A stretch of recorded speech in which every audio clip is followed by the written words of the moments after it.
You're listening to a podcast by Last Minute Crack with your host, me, Christina Hamilton. Last Minute Crack is your one-stop shop for all things arts and culture in Dublin City. For more information, check out our website at lastminutecrack.com or visit us on Instagram at lastminutecrack. A special thank you to Thibaut Kemoret for his help with the sound and for the music on this intro. Another thank you goes out to Zoe Spillane for her help managing the page. And now for your episode. Hi everyone and welcome back to the podcast. It's me, your host Christina, but you know that already. And I'm here with a very special guest. It's Allie O'Rourke. Could you believe it? Can you believe it? How are you doing? I'm great. As I was saying, I'm incredibly sleepy right now. It's like 11 o'clock, which sounds late, but that's like a comedian's 6 a.m. right now. You have to be on that comedian lifestyle, you know? You have to get on into, like, you know, those military fasting where I sleep 5 hours and then I wake up and then I train for like 3 and then I sleep for 1 more hour. It's like, yeah. But I'm sure like that for comedians. Yeah. You work from the hours of 8 till 10. Mm-hmm. Then you hang out with your friends for 3 hours and then you get a takeaway every night. That's the healthiest lifestyle ever. Yeah. That's discipline. Yeah.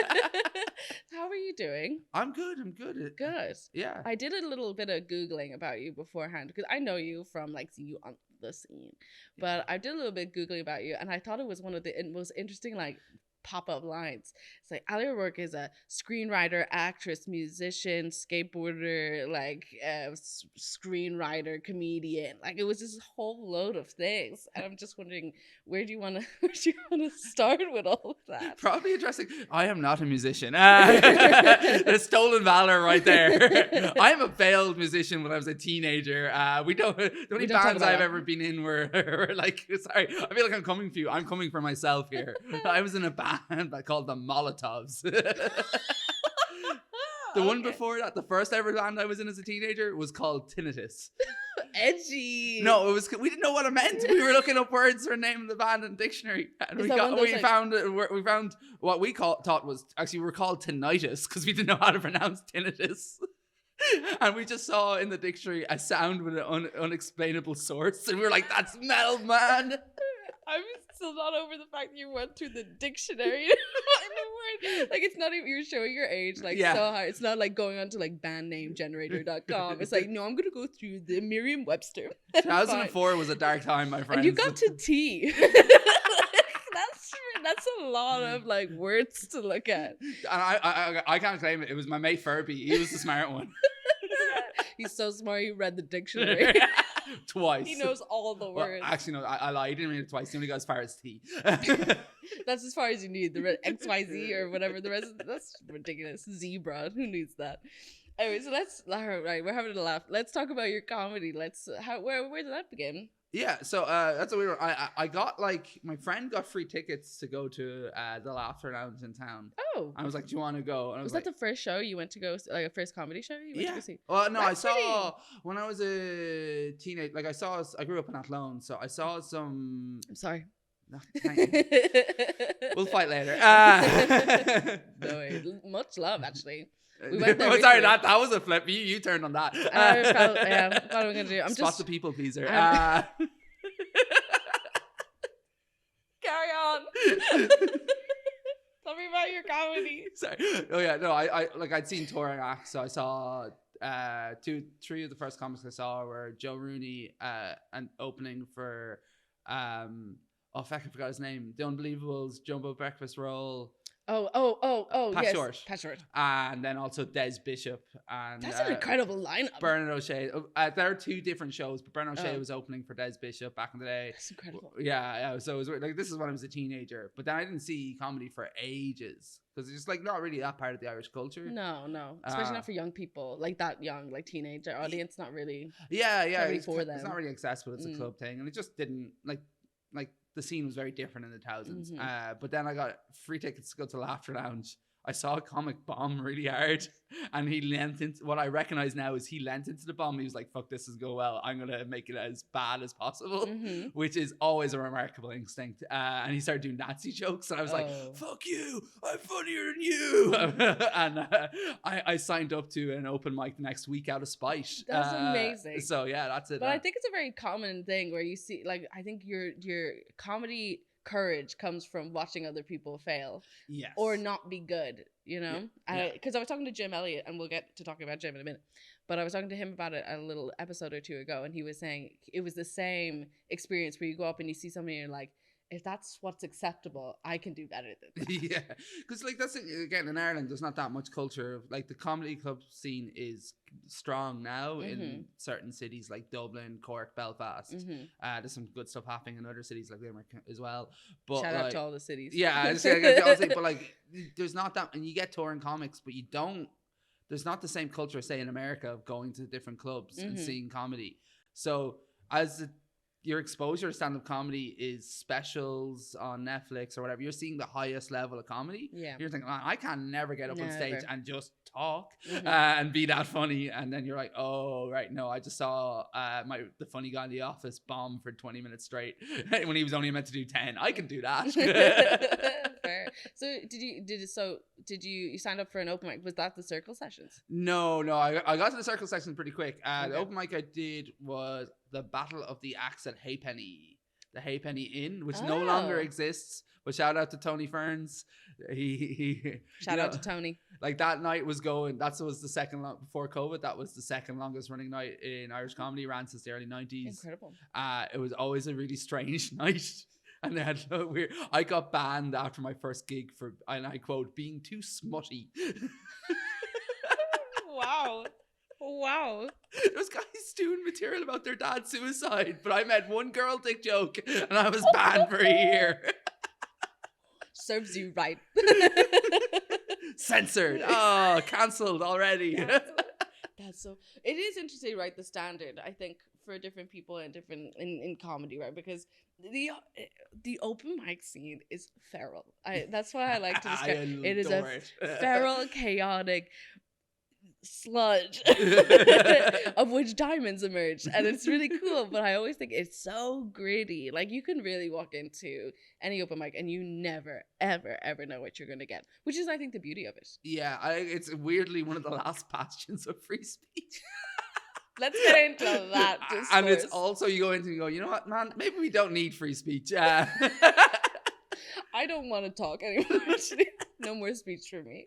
No, I adore the open mics. I adore the chaos of them. Every comedian's best comedy stories either involve weird tour shows down the country where something chaotic happens, or open mics. Because like, you remember that guy we started out with? Like, yeah, he's still doing open mics. Remember the time he hopped up on a stool and like air fucked the air 2 inches in front of American tourist face while screaming about how he's going to skull fuck Queen Lizzie to death. And now he's opening for 2,000 people in the SSE Arena. No, he's still doing open mics. No, but okay. yeah, we love him. He's nuts. Yeah.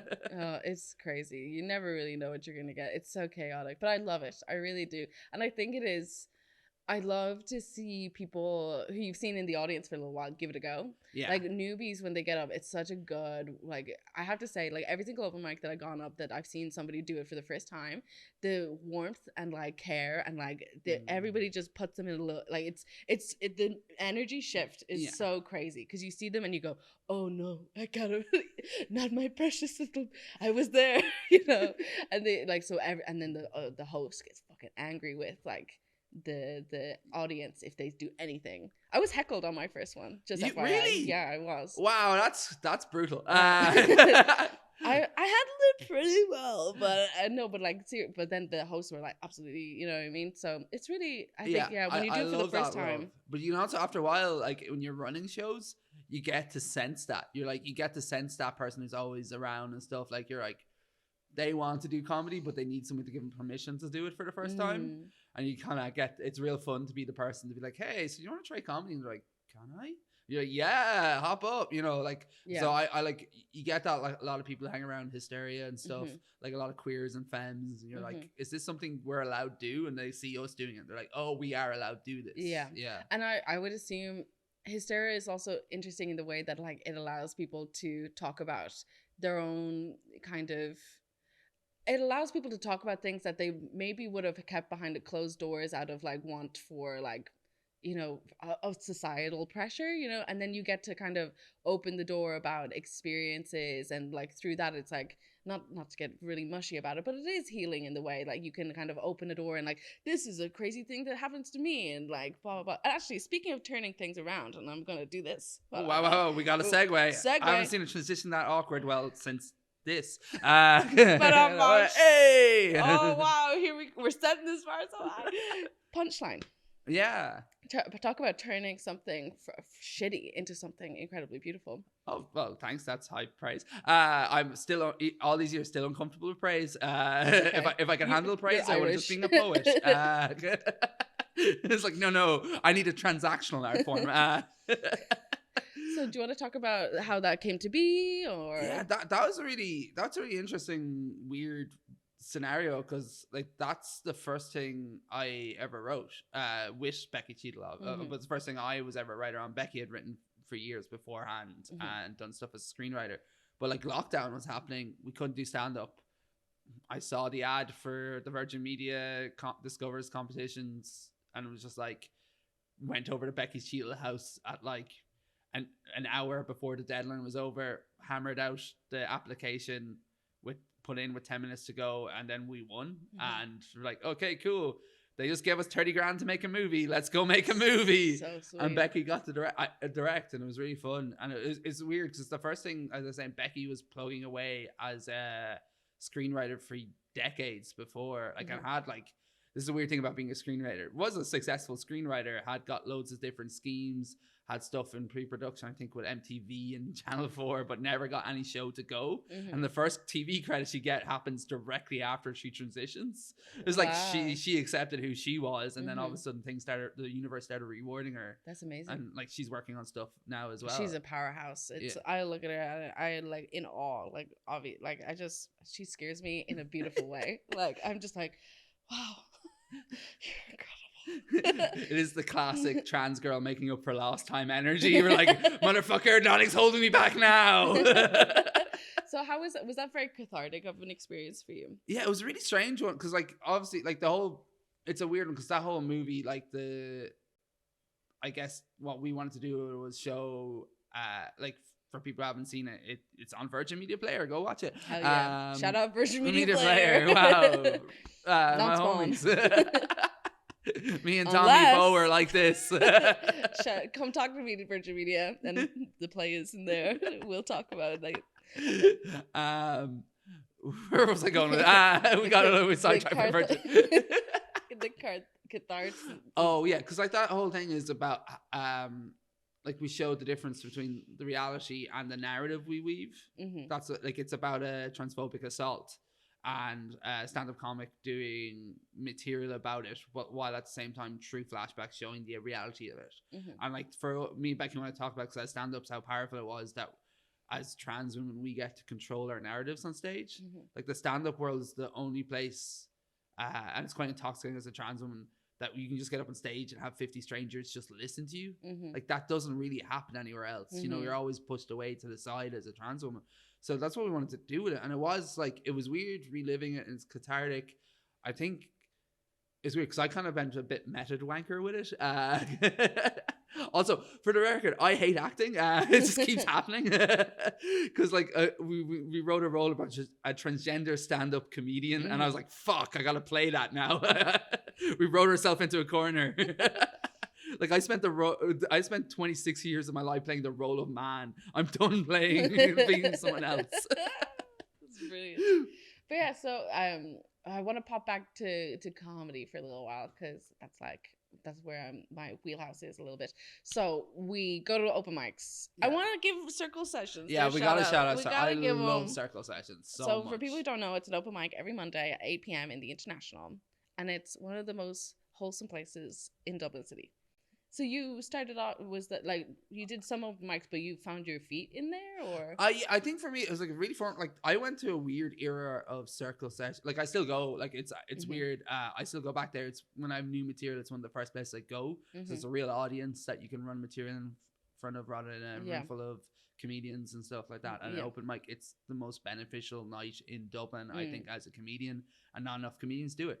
But I went through a really weird era of it, like around 2018 when it was still down in the basement, and it was really fun. And and like it was a real strange year. The class that was there was mental when it comes to comics. It was like Michael Rice, Shane Clifford, oh my goodness, John Spillane, oh god, okay, Eddie Malarkey, yeah, myself, Matthew Tallon.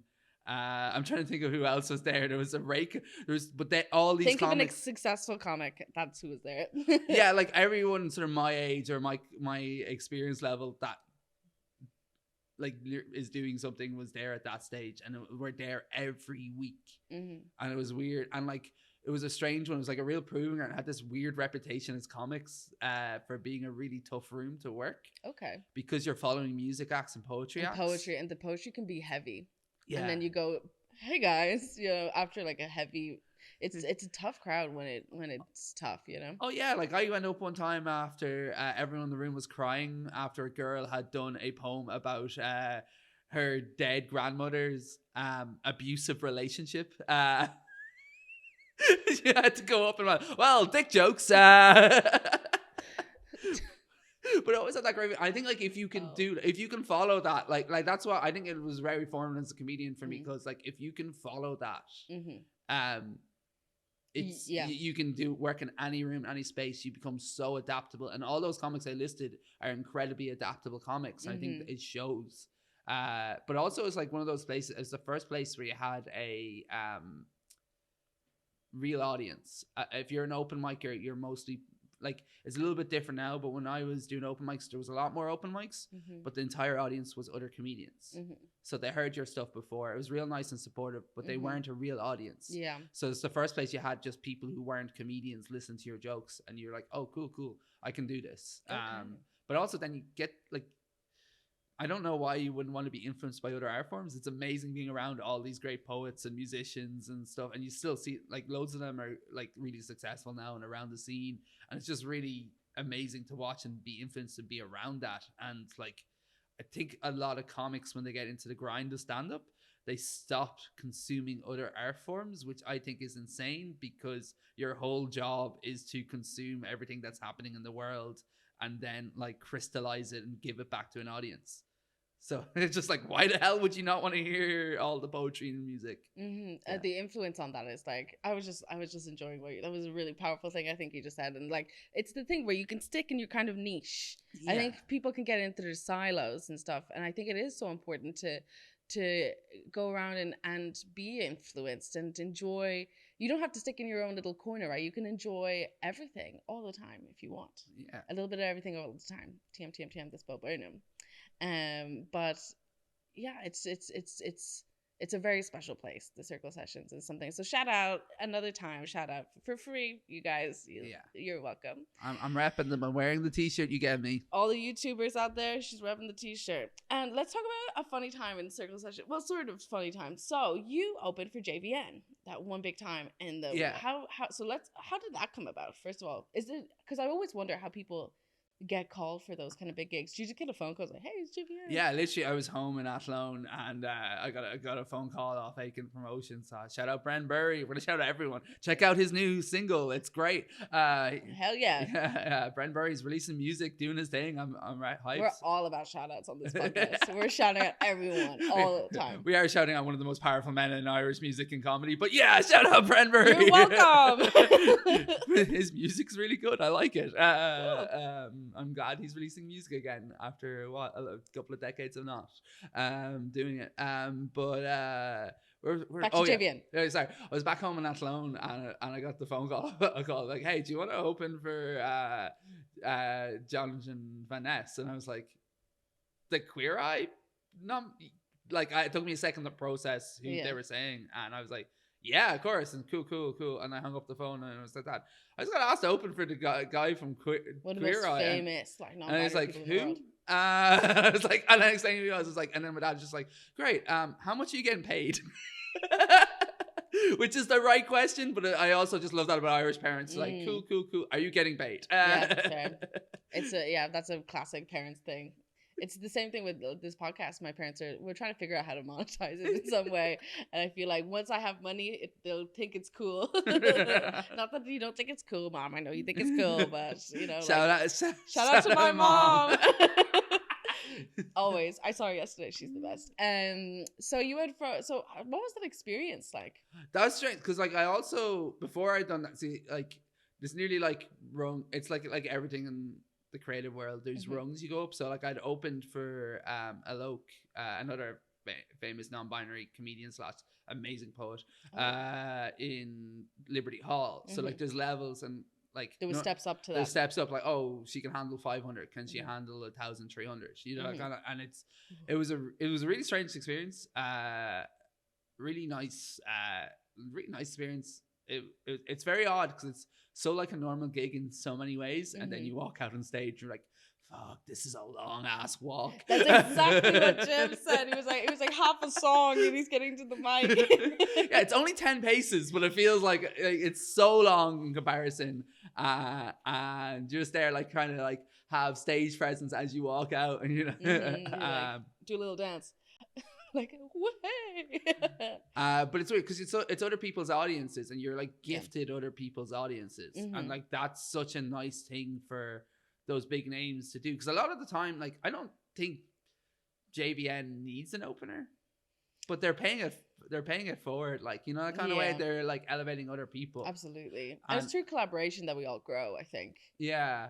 And it was really nice. Obviously an audience that would be very similar to my own small audience. Shout out all 5 of you. Yeah, so it's just it's nice because normally sometimes when you open for people, even people you think you might have a similar audience, have a similar taste. I've opened for David O'Doherty a little bit around the club scene, really cool. And the audience are really nice and polite, and they're yeah, we're tolerating you, but we just can't wait for the person we actually came to see. But there was a nice matchup of that, and same with Alok's audiences. Those people are people I would like to have a pint with. Yeah. Well, that's interesting. Yeah, so you're opening for Jim Elliott tonight. Yeah. How does that how does that, what's that like? I've never opened for anybody, so how does that? You're there to do a job. Okay. Yeah, if especially in those smaller rooms, or I guess even the bigger rooms, you're there to do a job. You're there to set the table for somebody else. And it's not about you. It's one of the biggest nights of your career if you're doing the Bord Gáis for the first time. Yeah. But at the same time, it's so not about you. It's about getting the audience ready so that when the headliner comes on, they have the easiest time of it. Yeah. And getting the room set up, getting people setting, allow the latecomers to get in their seats even, yeah. Which is also a weird thing. That great bit of advice somebody gave me. It was there'll be people walking in while you're performing. It's weird. Just ignore it and just keep going, because that's part of your job. Oh, I never thought about it as getting prep work. I always thought about, I guess, it's the warm-up act, but I don't know, I've never put that together in my head. Yeah, that's your job. That's why you're there. There's 2 reasons it happens. It's to set the table, and somebody's paying it forward. Okay. And you hope to be in a position one day yourself where you can have somebody open for you. So you're just there to get everything ready to go. That's genuinely why you're doing it.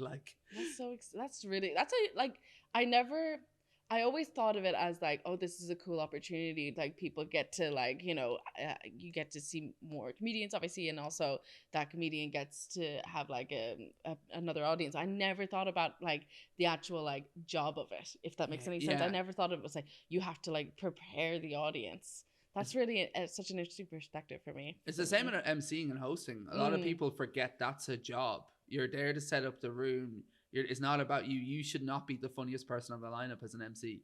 That's true. Because you're not there to be the funniest. You're there to find out where people are from, to weave a room together. That's what crowd work's for as well. The crowd work isn't to generate clips online, despite what modern comedy says, and create content. It's for you to weave. Oh, that person from Arkansas over there, in one corner of the room. Did you say Arkansas? Yeah. Cool. Arkansas? I think so. Yeah, okay. Thanks for the call out. As I said, I was that's wrong. I was going to try to get by it. Thank you for calling me out. we're not letting you away with anything on this podcast. Yeah. No So freedom the of person speech from here. Arkansas, you're trying to create some sort of commonality with the person at the back of the room from Tullamore. Mm-hmm. And even if that's just talking to them, doing material, getting them all together, rather than being a room full of 50 strangers, that it's a room full of one group of humans. Yeah. And then you bring on the first act, and then they're part of it. That's And I think a lot of people trying to forget that's what their job as MC is. They think, oh, this is great. I get to go up on stage multiple times. It's fun. Yeah. But you're there to do a job to make sure the night runs well, and that's what you're there for. And like, I always think of this like a weird thing. Like, I think the modern role of a comedian is community builder, and people. I don't necessarily mean it like in the way, say, building a club like Hysteria is, where you're building a community of comedians, but like legitimately bringing a room full of strangers together to make a temporary community for a night where they all have something in common and they all listen together and have a collective human experience. And particularly post-COVID, I think that's a really powerful and important thing to be able to do. Absolutely. I think, yeah, it's one of those things where you put the value on the arts, essentially. You know, it's not just there for the person who's performing it. It's the audience gets something so huge out of it. And that's that sense of community, that sense of like togetherness that we don't necessarily get in the day-to-day. And you can't get in an internet perspective. Yeah. You know, as much as people do try, like, to be in a room and to experience things collectively is something that's so important for a healthy well-being, I think. Yeah. I'm just speaking of community. Who are comedians in the space that you're really excited about right now? Is there somebody or you're looking up to? Like, who's vibing for you right now? There's so many amazing comics around Ireland. Never mind Dublin right now. It's such a great. There's some really exciting new comics coming through. I love everything Shane Yoyosa is doing. You know, there's so many young queer and female acts coming through that are amazing. And there's acts that like are about to pop up, like Shane Clifford. Shane Clifford is one of the best comics in Ireland, and he is I know he's got has a bit of a profile for a few years, but like he deserves the fucking world. He's consistently good. Yeah, we shouted him out twice on this. Shane, come on the pod. Let's come on. This is a come get me, please. No, also, like I know I should be hyping up comics, but Friday night there was a gig with Shane Clifford, and we're all in a race to tell this story, so I'm getting here first. Okay. Exclusive. No, we had a really fucking insane incident at Hysteria, which is also something that not normally happens, but like we had just our normal Friday Night Live gig on, your regular Friday night in Dublin, your spud and potatoes and vegan steak of a night, because we're the woke club. But we're all in the room. Keane Jordan's hosting. He brings up Shane Clifford to headline. He's on stage. Me and Keane are at the back of the room with Felix O'Connor chatting. And a guy who's been in the back of the room walks over and says something, and all we hear is Gaza, and we're like, yeah, and he walks away, and then we all look at each other, it's like, what did he say? And then I think, did he say naked? And then I was like, oh my God, his belt was open. And then I look back into the back of the room in the corner, and the man is just standing there with no pants on, folding his pants up and putting his socks in his shoes as if he's about to go for a swim in Dollymount Strand. And we're like, what's happening? We're like, he's getting naked. And we run up, me and Keane Jordan run over. And by the time we get over, he's completely naked in the back of the room. Shane Clifford's on stage. The whole audience is looking at Shane Clifford. Can't see this happening at the back of the room. But Shane Clifford's there trying to do stand-up, and like a pro is like going through it. It's like, what is happening in the back room? Is that man naked? Don't look. Don't look. Don't draw attention to this. Don't look at the man behind the curtain. Normally as a comedian, you're like, I'll address what's happening in the room. He's like, no, not addressing this. Drag the man literally again behind the curtain at the back of the room, like ironic, a trans woman dragging a guy into a closet space. We're like, what's going on? He's just like, oh, I'm so sorry, there's been a misunderstanding. Like, what are you doing? He's like, gotta put clothes on. He's like, I'm so sorry, there's been a misunderstanding. He's like, I wanted to just strip and go on stage to raise attention for Gaza. I'm like, cool. you know, different ways of doing that, my guy. Yeah, we run fundraisers here for medical aid for Palestine. We're a little bit confused what's going on. It's like I just wanted to raise the question, and we're like, okay, please put some pants on because you're raising something else right now, and we don't want to see it. I run up and get the bouncer. The bouncer comes down, and we're just like, at this stage, he's really apologetic. By the time I come back down, he's somehow half got a t-shirt on, but it still has no pants on. We're like, could you put on the pants first? And he's just there really slowly. Winnie the Pooh. Rocking the Winnie the Pooh. He's there trying to put his pants on. He gets the pants on. We bring him upstairs. I'm outside the front of the club, and he's really calm. He's like, I'm really sorry. It's total misunderstanding. Look, I'd really like to come back. It was a great night. I had so much fun. We're like, buddy, you realize you can't, like, we should be calling the cops. Like, you know, you're lucky we're anti-carceral justice here. Like of all the places to get naked, you picked a good one. Yeah, but like, still. Buddy, you can't do this. Oh my God. Well, fair play to Shane for riding that through. Yeah, as he said afterwards, he stripped for Gaza. Gaza stripped. I butchered his pun. Oh my God. I was just there. There's 5 comedians here. We're all on a race to do bits about his bits. We still to this, I don't understand. Like, he was just like, yeah, sorry, man, I messed up. We were like, you can't come back for a year, okay? Yeah, fair. That's beyond fair. Oh my God, I don't. We're going to the end of the podcast. Oh God, how to wrap it up from there. But do you have any fun projects that you're working on at the moment? Oh, what can I tell you about? Sorry, that's sounding notionally. No, it's promo time. Let's get the promo going. Well, look, you can always check me out on Instagram at Allie.O'Rourke, ALLIE.O'Rourke, or at Hysteria Ireland. We're running loads of gigs there. I run another club out in Artane called Artane Comedy Club. Oh, you're doing that? Yeah, really yeah. Cool. Yeah, everyone's like, oh, that's who that is. Yeah, it's very successful. I remember when it started off, it was like sold out like almost every night. Yeah, so we do monthly. It's cool. It's a different model. We tend to get a big name comic out that has a draw, and then one opening act and one MC. So it's a little bit like a mini tour show. Cool. And it's really fun.